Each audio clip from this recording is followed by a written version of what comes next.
What if life as you know it, that safe job, the future plans you have, the hope you held, all collapsed overnight? I'm talking your wife fighting for her life with cancer, or your bank accounts empty, and the dreams that you had for your future fell into ashes. Some people crumble under that weight and few rebuild. But today's guest, TK Kang, is living proof that you can hit rock bottom and still rise stronger. He's walked through things like infertility, financial ruin, fear, and the pain of watching his wife battle a deadly disease of cancer. And he came out not just surviving, but as we like to say at SwagAbility, thriving where life found him. If you feel broken or lost or maybe overwhelmed, I would encourage you to stick with this episode. I believe it'll be a big encouragement to you because at SwagAbility, as we always say, with God, with grit, and a little bit of swag, you can rise from any season you're walking through.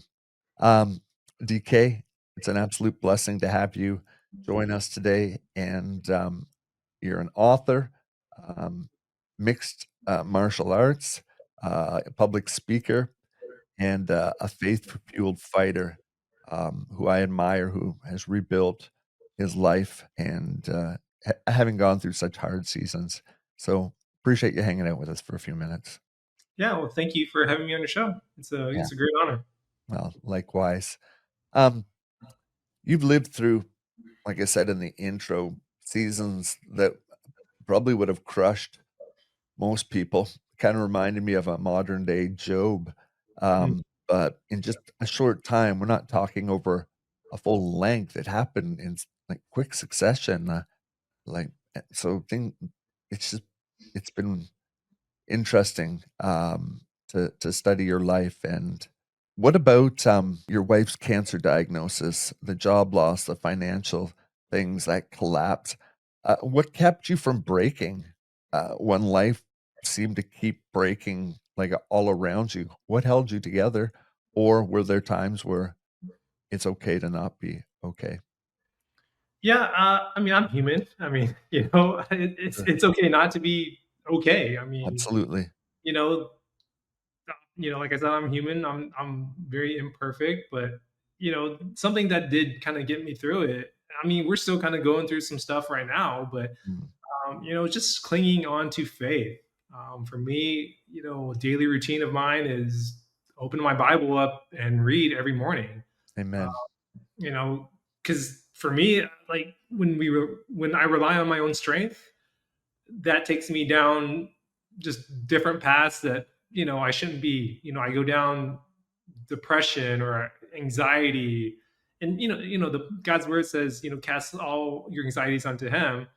And so that's something I had to do. And like for me, like Psalms is a big one. David is just pouring out his heart. And it says in Psalms 46, it says, God is our refuge and strength, an ever-present help in trouble. Mm. And you, I mean, in this life, we're going to face much trouble, whether we like it or not. Whether it be financial, whether it be health crises, loss of loved ones, whatever it is, we're going to be facing a lot of trouble. If we don't have like an outlet or something to give us hope, then what's the point of being here on earth? So for me, yeah, faith is a big part, and I have to rely on that all the time, no matter what. And if I were in church, I'd say, "Preach it, DK, preach it." Um, we're all human. Yeah. Uh, was there ever even a small one, doubt, of course, but that you realize, look, if I don't rebuild myself from the inside out, I'm not going to make it.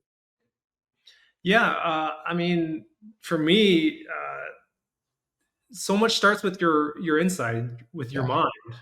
Mm. What you're thinking in your mind, it manifests physically outwardly. If you think, "Oh, I'm not good enough," or "Oh, I'll never get that job," or my wife's never going to get better from cancer, well, then that's going to be the outcome. Mhm.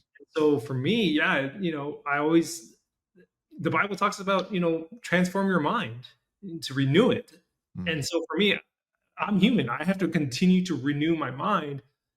Even though I've read scripture 50,000 times or whatever, it's going to mean something completely different from now than it was 10 years ago, or it's going to be something completely different from me 10 years from now. So, Mhm. I always have to transform my mind because there's so much negativity out in the world right now with news, with just so much stuff, and we're bombarded by it, even on social media, and then what we're feeding our minds, that's what we become. And so for me, like I have to protect that inside. I have to protect my mind. And the only way for me to do that is through God's word because there's so much hope, there's so much encouragement. And something you said about Job, like a modern day Job, like I don't think I'm nowhere near Job. No. Job went through some terrible things, Yeah. and I'm not. I didn't even go through half of what he's went through. So, Mm. but for me, it's always a good reminder of, hey, there's always someone out there that has it worse than I do, Yeah. and they rose up from the ashes. They rose up from rock bottom.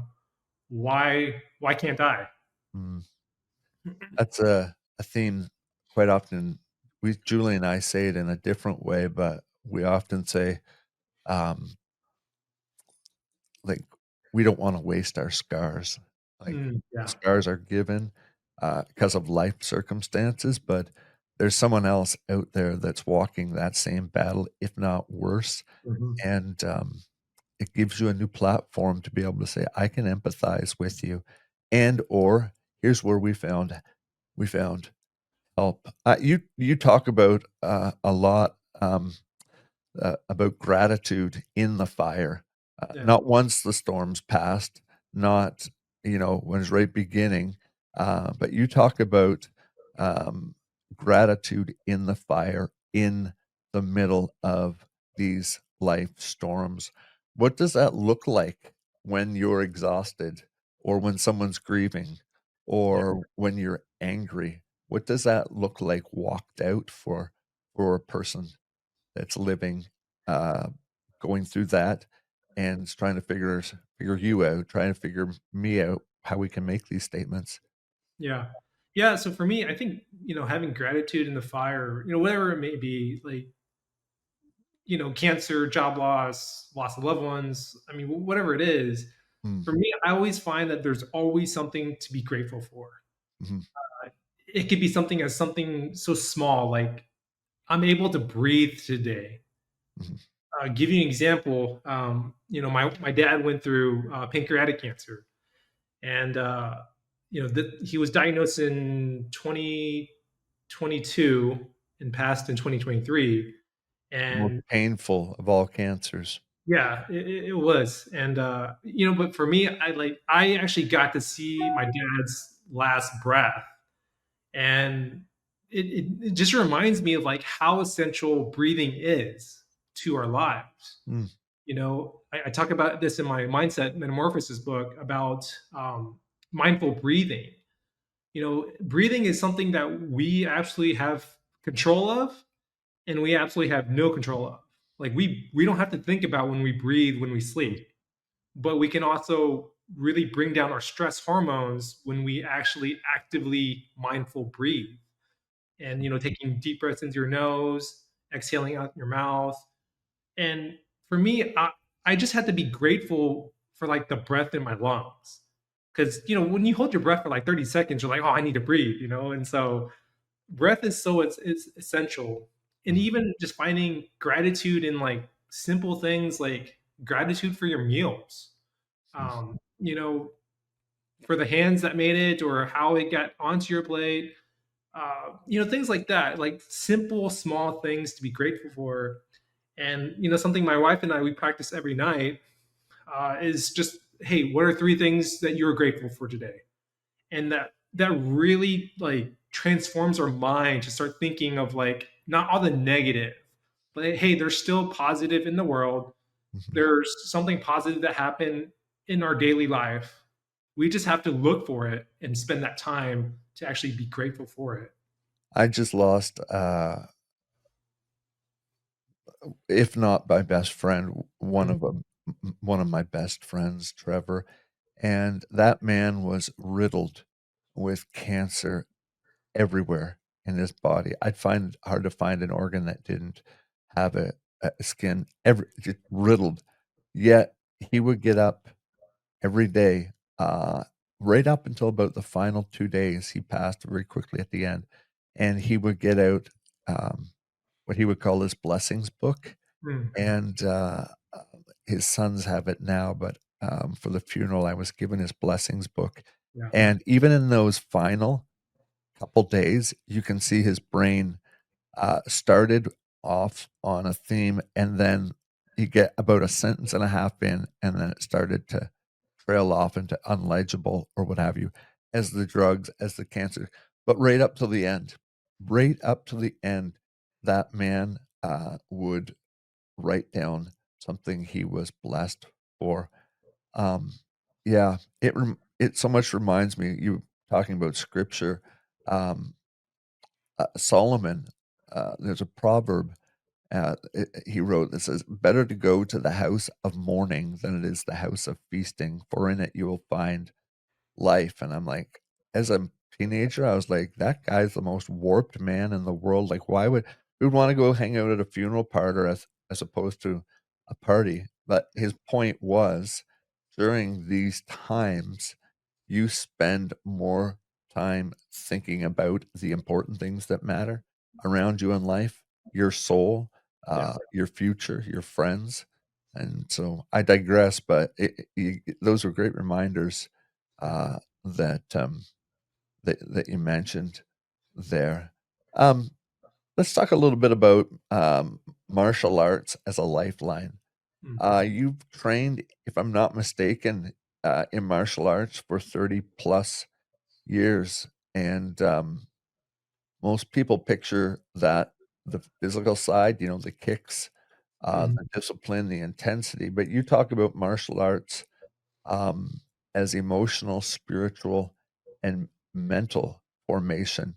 Talk a little bit about that subject. Yeah, yeah, for sure. Well, first of all, I mean, sorry to hear about your best friend. Yeah, It's hard going through loss, especially someone close. So I my heart, will see him again. yeah, my heart Yeah, goes out to you. thank you. Yeah, but martial arts, yeah, I've been doing martial arts since I was 5 years old. I got my black belt when I was about 7. But so I learned this on like a really young age. Mm. When I was about I don't know 7, 8 years old or so, my instructor pulled me inside, and he's like, just because you're a black belt doesn't mean anything. And he's like, have the white belt mentality. And I'm like, what are you talking about? How old was this? When What your was that? rough age? How I was when like your 7, instructor's 7 or talking to 8 you? years old, 7 or 8 years old at the Okay, time just when my young instructor kid. told me this. Yeah. And he's like, have a be a white belt every time you walk into that door. And I'm like, can't you see, like, I'm a black belt? Huh. But then he later explained that, hey, just because you're a black belt doesn't mean you know everything. He's like, never stop learning in life, in martial arts, whatever it is, continue to learn. And for me, I found that as like a life lesson. There's always something to learn, whether it be about yourself, about a new skill, a new language, whatever it is. And so for me, I just kind of took that to heart of like, all right, that's like mentally, physically, spiritually, there's always room for growth. There's always room for learning. And so for me, yeah, I mean, I talk about that in my book about a growth mindset versus a fixed mindset. Fixed mindset is like, hey, like I'm stuck and there's nothing else I can do. I've been working at this job for 25 years. I know how to do this. I don't need extra help. I don't need to learn new software. I don't need to learn a new skill, whatever. But a growth mindset is like, hey, like what else can I learn? Yeah, I've been at this job for 25 years. I've been doing martial arts for 30 plus years, but there's always something to learn, whether it be from someone else, like a coworker or another martial art. And so yeah, for me, it was just always willing to learn and to be better in myself.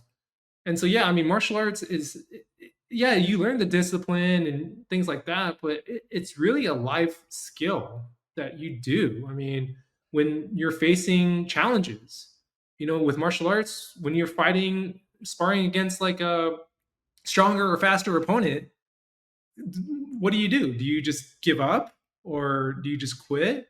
Mm. Or do you face that challenge head on and like, what can I learn? Well, okay, they have this weak spot. All right, how can I, really go after that weak spot and target that? It's same thing with life. We're going to go through challenges, obstacles, whatever, but how do we respond to that challenge is really the life lesson behind it. Do And you, so yeah, does the name Joe Morero ring a bell to you? Joe Morero. No, it doesn't. Martial arts? Okay. I think that was his name. He fought the early days, the Gracies. He knew the Gracie family very well, Joe Morero. Um, uh, only bring it up. I met him. Um, he stayed at a friend's house who owned a gym, and he would come up and do their belt testing in their black belt or whatever, and spend a weekend or whatever. Yeah. And even into he would be in his 60s, and he would still roll on the mat Yeah. with other guys because he said there will always be a different opponent no Mhm. matter what level they're at, Yep. that I can either learn something from, whether it be a weakness that and, he said till he's unable to do it, he will continue to do that because he said in the same way, it keeps the mind sharp. I talked to another podcast with Mr. Akosa. I'm trying to remember his first name now. And he said the exact same thing.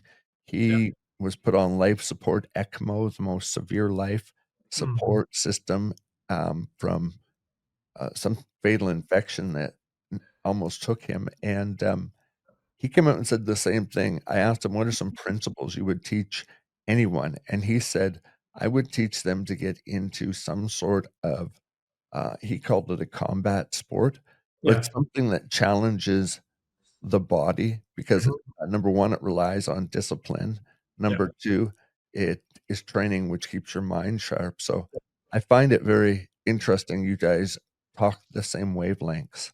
Very Mhm. interesting. Yeah. Um, how and I know you mentioned a few there, but I'm thinking to the individual that's listening to this now that says, "I will never roll in a gym," or "I'm not gonna get, I'm contact sport." Uh, from your experiences, in those things and talking about them, relating them to real life, what are some really practical principles, from martial arts that, maybe 2 or 3 that they could practice in their daily life, to build resilience wherever they are? Yeah. I think, I mean, for one, I mean, martial arts is a lot on respect. Mhm, Just respect people. But, I think also just do something that's challenging, but not so much where it's like so challenging that you just want to quit. hmm, Like do something challenging, like learn a new language. Think about like, hey, some of your friends like they speak Spanish or something, and learning Spanish like slowly, little increments. Don't try to learn the entire language in like one day. Like, the earth wasn't made in a day, Rome wasn't made in a day. Don't expect to learn anything really in like a day. Do something physically challenging as well. Because it's going to challenge your mental. Because there's going to be times where like, I just want to quit. This is like too hard. Giving you an example, I do Spartan races, and I did the 50K ultra Spartan race, it was like 33 miles and 60 obstacles. wow, But so you do basically one lap, you do a 25K, and it's like 30 obstacles. Then you go back out, do the same loop a second time, 25K, 30 obstacles. But on that second loop, people were saying, like, as I'm passing people doing the same, races that I'm doing, people are saying out loud, "Oh, this is too hard. Like, oh, I'm never going to finish." And, just thinking about like that, like it's challenging, but what you're telling your mind and you're saying in your head or saying out loud, well, your body's going to follow with it. And so for me, I just kept telling myself, like, I can and I will finish this race. Mm, I mean, the Bible talks about, finish the race as if you're going to win the prize, right? yeah. We're all on a race in life, metaphorically speaking. And sometimes life is challenging. But when you do those challenging things, it helps build that resilience up to face a bigger challenge later on in life. Like if I wouldn't have done that 50K, if I wouldn't have done, martial arts all my life, I don't know how I would handle my wife's cancer diagnosis Mm, and losing my job a week after I disclosed that to my employer. yeah. Um, these things prepared me in life, like the 50K ultra, martial arts training, sparring against faster opponents or whatever. All these things really accumulated and basically prepared me for a bigger challenge. That I'm not saying that I wanted these challenges in life, No one but does. they just happened, But I Yeah. was able to face them head on, and I was just like, all right, what is the next step we need to do? Let's learn about cancer. Let's learn about, and that's challenging in its own. Like, who wants to read about cancer if you're not a doctor? Like, you know, I certainly never knew anything about cancer, No. but I was kind of dove in and I'm like, all right, well, let's have that growth mindset and let's learn about cancer. But all those challenges helped me to face what I was facing. So yeah. Such great advice. Yeah, to put into practice. Uh, Friends, if you're a podcaster or a guest looking to get booked on one or more shows, Podmatch is the place you need to be. It instantly matches podcast guests with their interests. It gives hosts opportunity to find guests that match their genre of podcast, and it's available at the touch of your keyboard. It's like a dating app without the breakups, is how I call it. If you want to get started on a podcast and you don't know where to start, uh, head to Podmatch and do them a favor. Tell them Swags sent you. You can join by going to joinpodmatch.com/swagability. That's joinpodmatch.com/swagability and get yourself connected with the ultimate starter with Podmatch. Let's get back to our conversation here. We went from martial arts, but I gotta ask you, near the end of our first interview when we were chatting, you talked about kimchi, and I want to talk about the kimchi mindset. Mhm. I love that idea, the kimchi mindset. It's not just food; it's a metaphor. And you talked about pressure, fermentation, and transformation. Break down for us what you mean when you say pressure uh, can produce power. Yeah. So uh, I talk about this in the Kimchi Connection cookbook about the kimchi mindset, and when you're making kimchi, and if you don't know what kimchi is, it's a fermented Korean fermented dish that helps with gut health and your immune system, and just a whole lot of benefits of kimchi. But for me, I saw kimchi as it was kind of like a life lesson. You take ordinary cabbage and you cut it up, you put a bunch of spices in it. It's just regular cabbage with spices, right? But once it starts fermenting you know, with pressure on under it, like once you put it in a jar, seal it, it starts building pressure, building up, bubbles, things like that. And then it starts to transform into ordinary cabbage into something fermented that helps with your gut, that helps with your immune system, and so many benefits. I want to ask you about the book once more. Going through it and thinking back on it now, um, was there a particularly hard chapter to write, or what was, maybe I should form a question, what was the hardest chapter for you personally to write? And if there is one that was difficult, uh, why was that? Um, I think honestly the beginning was the hardest part because I'm like I don't know what I'm doing, Hmm. writing a book. But I think also the last chapter for me, because I talk about in the last chapter I talk about like leaving a legacy behind, and that was really particularly hard for me because my wife and I we've dealt with infertility Hmm. for about 10 plus years. My wife had complicated surgeries that went with it. She was hospitalized in 2020 and basically ended up getting really complex surgery that took like 8 hours from having endometriosis and basically doing a total hysterectomy. And then the endometriosis spread to other parts of her organ, things like that. Like the doctor said, it was like supposed to be an hour surgery, but it ended up being 8. And so that kind of sealed the deal for us to have children.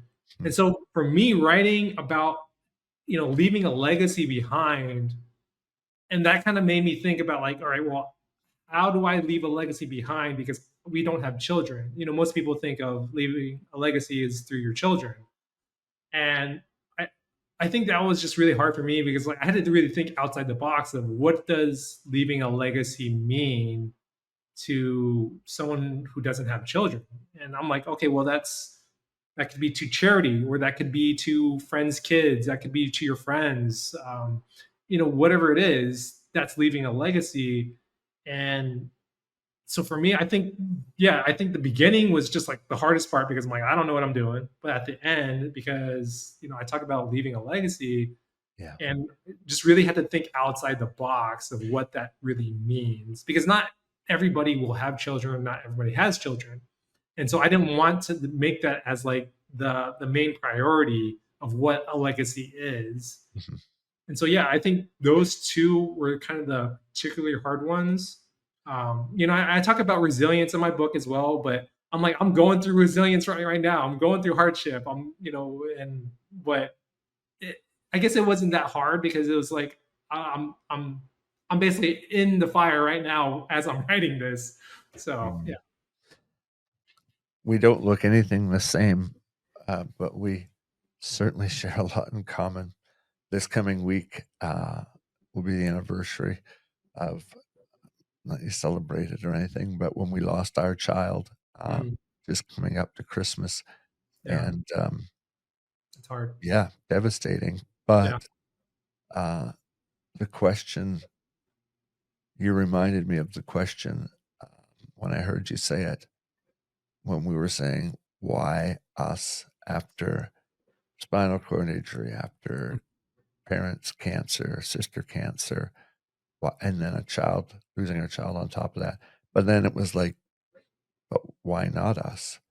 Right? Like, why someone else? Why would it be someone else and not us? So I yeah, I think the whole thing we talk, if and we walk away from anything or roll away from anything, it's this idea of transforming your mind, yeah, because it takes a mind shift. You don't just get over it, yeah, but it is a transforming of your mind to prove what is good and excellent and what will be in in when these lives end and for the next. So uh yeah, that's really deep. yeah, Let's talk about where we can get some of your work. You've written 2 books, if I'm not mistaken? yeah, Or 1, 2? yeah. Uh, Tell me about the other one, and where we've talked about the reset. Um, just tell people where they can get them, and why they should get a copy of them. I haven't had a chance to get through them Okay. yet. Tell my audience what each one is for, and why they should pick your book up. Yeah. So the first one is the Kimchi Connection Cookbook. That's my kimchi book. You can find it on Amazon. I Mhm. mean, I'd love for you to leave a review as well, but I Yep. think people should pick it up if you want to start integrating kimchi into different dishes. We'll Uh, put it in our notes too. Sorry, in the yeah. show notes. Okay. So, Yeah, for sure. Yeah, and basically kimchi is there to help with gut health. It's a fermented food. It's basically like a superfood. And yeah, it's a book to how to make kimchi and how to integrate it into your own dishes or just some other dishes. And I mean, kimchi is a passion of mine. I mean, I absolutely love kimchi. So I grew up with it, eating it breakfast, lunch, and dinner. Yeah. Uh, and I was actually on another podcast called like the Autoimmune Reboot or something. Yes. And basically, the host was talking about she has this friend that basically eats fermented foods with every single meal, and she didn't reverse all her autoimmune disease, but she made it so minimal that it doesn't bother her no more because you're getting so much vitamins and minerals through kimchi and with cabbage and with other vegetables and with the I had fermented I foods. I had no idea how much gut health, um, is responsible for the well-being of the mind and everything. No wonder the Bible always talks about, you always hear it in the Old Testament, especially bowels or whatever, like the seat of emotion or whatever. I had no idea how much Yeah, your gut has to do with healthy, not just living for your organs, feeling, but yeah, for your headspace as well, yeah, which was yeah. a surprise to me. Yeah, I mean, even if you look at Daniel, he they ate Yeah, they did a comparison of like the yeah, Bible about Daniel ate basically fresh fruits and vegetables, and he looked like yeah, really healthy and strong, while the kings and all the high people were eating like fattening foods and things like that, and yeah, how they felt sluggish and weak and things like that. I mean, it's very true. And so, yeah, I mean, there's a big connection between your brain and gut. Like your gut is like your second brain, and yeah, about 70% of your immune system sits in your gut. mhm, And if you're feeding it terrible things, basically like the standard American diet, which correct. spells sad, Yeah, the fast food, the sugary drinks, things like that, well, yeah, you're putting junk in and your body doesn't know how to process it. And so for me, the book came about to start introduce people to Korean culture, but to introduce people to kimchi and start incorporating it into their diet on a regular basis mhm, to get those healthy benefits. Because I mean, I didn't know. I grew up with it, since I was 2 years old. And, for me, I just wanted to help people and tell people about kimchi and start, hey, like this is so good for you yeah, and give it a try. So that's, the book. It's on Amazon.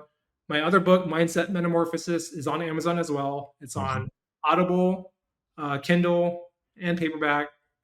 And basically, it's a book about when you're facing challenges or when you're feeling stuck or feeling overwhelmed or overstressed with life circumstances. It's basically an action book on how to like get unstuck and how to take action for your life and take responsibility for your life. yeah, Because that's something that we had to do as we were. I wrote it during my wife's cancer journey, and when I had job loss, because it was a book to help me get through what I was going through. And I mm. was feeling that. I was feeling stuck. Like I didn't Written know in what real to do. time, Yeah. right? And I was feeling overwhelmed and I was feeling overly stressed. Like, so, and it's just practicals that really helped me get through it. And it's practicals to help someone else get through it. And I love, for anyone picks it up, leave a review on it. And, if you want to get a hold of me, go to my website, I was just DK, gonna ask about that. What's yeah, your website? yeah. My website's dkkang.com. Spell it? Okay. DKKANG.com. And then if you want to get the first chapter of my book for free as a free download, just sign up for my newsletter. Just click the newsletter tab and then just put your name and email address or whatever. I'll send you a free copy of the first chapter in my book. And, my newsletter is about people just going through basically just my story about what I went through and the lessons that I've learned. And I'm just wanting to tell people about like, hey, like life isn't over just because you're going through, Yeah. something or because life has knocked you down. Well, for me, one of my favorite people in the world is Jackie Chan. And there's a quote that he says, life will knock us down, but we can choose to stand back up or not. Mhm. And it's life is a choice. So we need to stand back up no matter what. When life knocks us down, like, hey, let's stand back up, get back up, let's learn from the mistake, and let's keep moving forward. And yeah, so that's what my newsletter is about. It's just like, hey, like I understand what it's like to be knocked down, but don't lose hope and keep getting back up and keep moving forward, keep learning and adapt.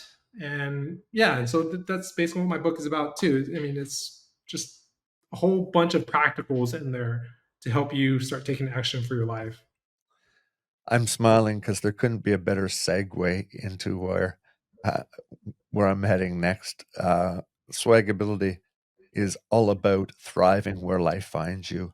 Mhm. Whether you've gone through a trauma, an illness, or you're facing disability, or maybe you're a caregiver or veteran that's just coming back from service and you're burnt out, we want to offer free counseling.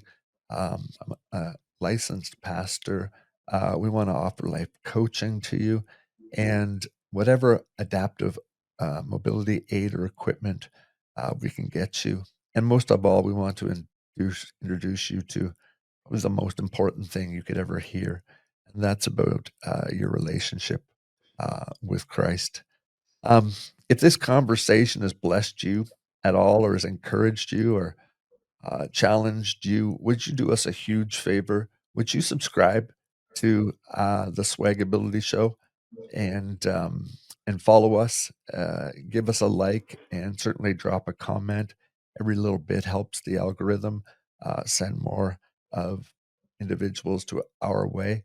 And if you want to find out a little bit more about what Swagability has to offer, would you head to our website, swagability.com? And there you'll find out about my wife and I.